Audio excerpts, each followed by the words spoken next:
Canada will open a new consulate in Greenland this week.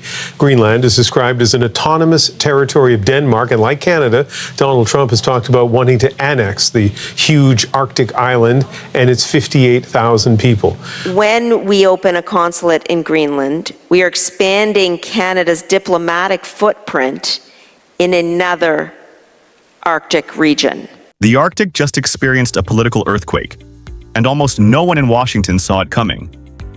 For the first time in modern history, Greenland publicly leaned toward Canada and away from the United States.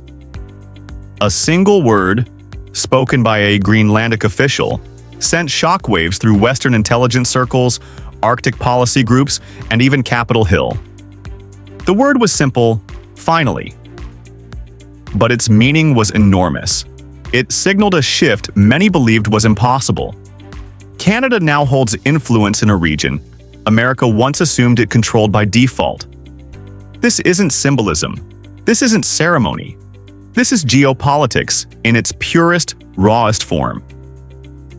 Influence changing hands in one of the most strategic regions left on Earth. The moment began quietly when Canada opened its first ever consulate in Nuuk, Greenland.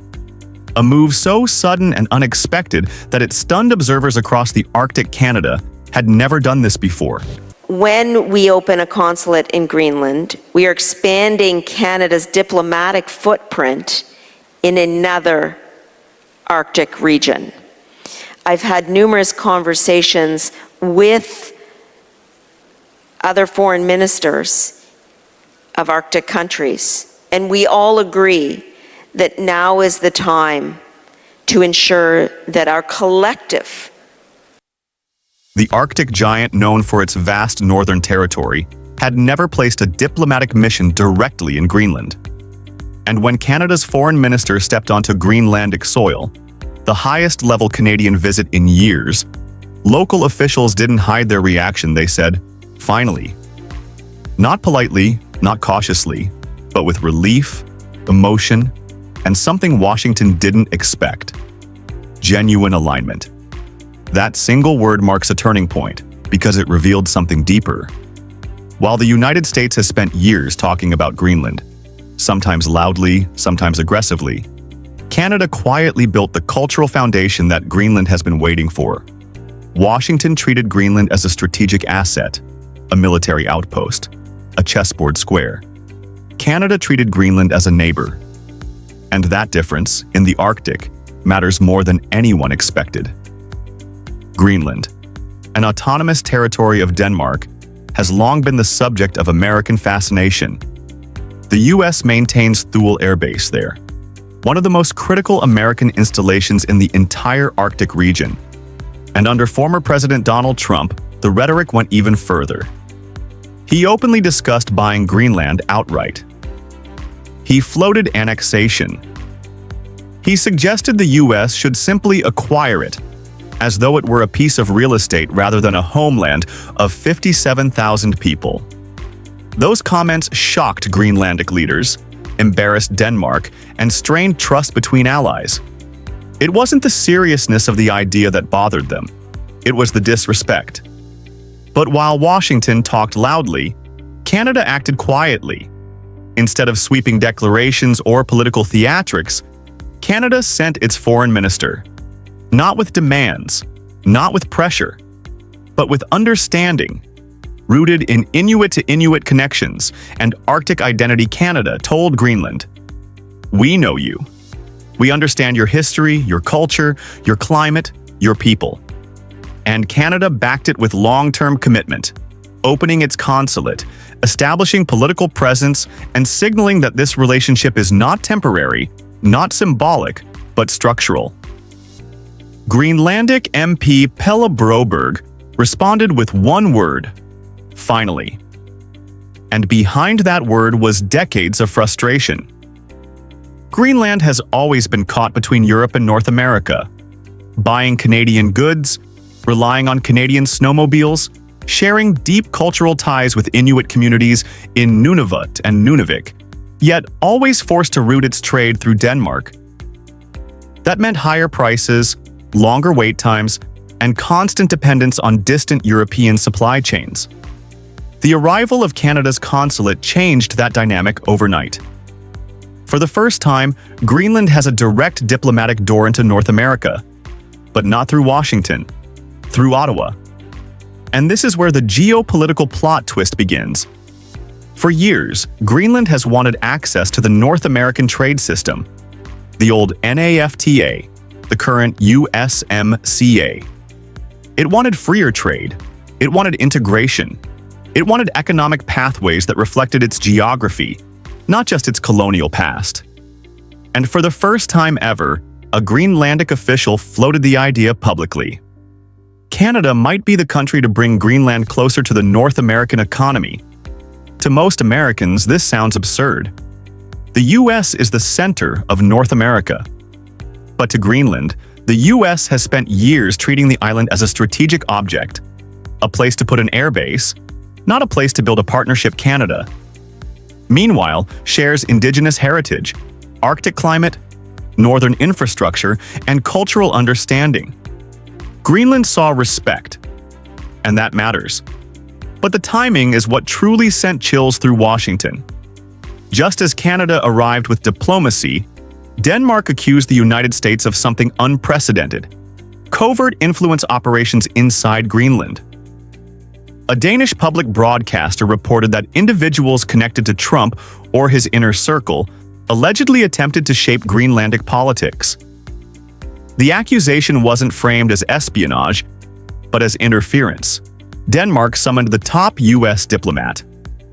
And the message was unmistakable. Washington crossed a line. Even if the US denies the allegations, the damage was done. Greenland saw the US as manipulative. Denmark saw the US as reckless. And Canada, quietly, respectfully, stepped into the space left behind. This is how geopolitical influence shifts. Not in a single dramatic headline, but in the slow buildup of respect on one side and suspicion on the other. Washington didn't lose Greenland. It lost Greenland's trust. And Canada gained something rare: Arctic legitimacy. Meanwhile, Canada's own strategy is evolving faster than many Americans realize. Under the Mark Carney government, Canada has repositioned itself as an emerging Arctic power and potentially an energy superpower.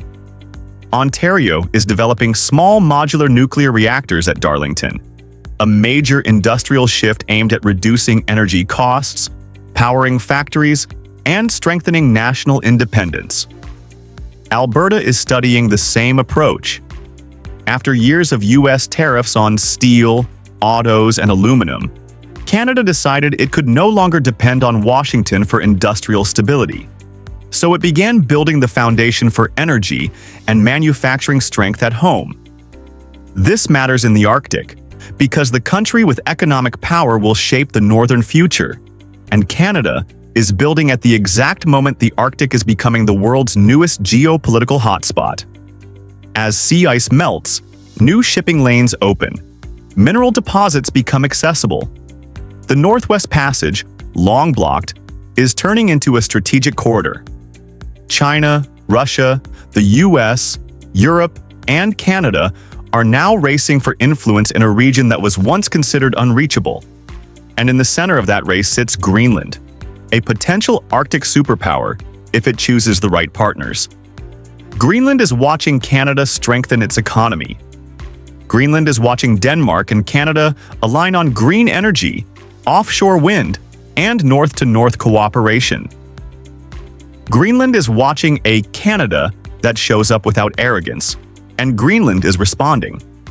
This is why Canada's new consulate is not a small diplomatic move. It is a gateway, economic, cultural, and geopolitical, that Washington never thought Canada would open, and now it's open permanently. The implications for the United States are enormous. Greenland has always been central to US Arctic strategy. Radar systems, missile defense networks, early warning systems, and northern security. But influence is not just measured in military bases. It's measured in trust, and Canada now holds a piece of that trust Washington once took for granted. By opening this consulate, Canada made itself the first country Greenland turned to for a new Arctic relationship. The first country Greenland thanked with, "Finally." The first country Greenland sees as a bridge into the North American economy. And the first country that Denmark feels comfortable partnering with as the Arctic heats up, politically and literally. The US is now at a crossroads. It must decide whether to rebuild trust, compete for influence, or assume the Arctic will default to American interests. But nothing about this moment suggests the default is safe. This shift is not about Canada defeating the United States. It's about Canada stepping into a vacuum the US created through neglect, disrespect, or distraction. Washington has so many global crises that the Arctic has become background noise.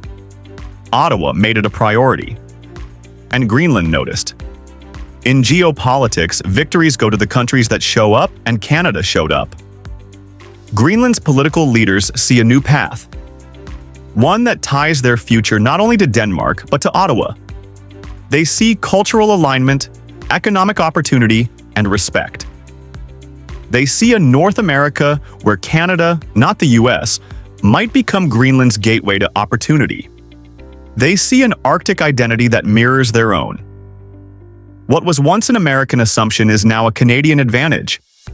Greenland has spoken, not loudly, not with drama, but with one powerful word that Washington cannot ignore. Finally, Canada now stands at the center of the Arctic power game. And for the first time, Greenland is choosing its own alliances. The US still holds enormous military influence, but diplomatic trust is shifting north. And the next chapter of Arctic geopolitics will be written not just in Washington, but in Ottawa, Nuuk, and Copenhagen. So the question now is simple. What happens when the Arctic's future is no longer shaped by American assumptions, but by the choices of nations that Washington once overlooked?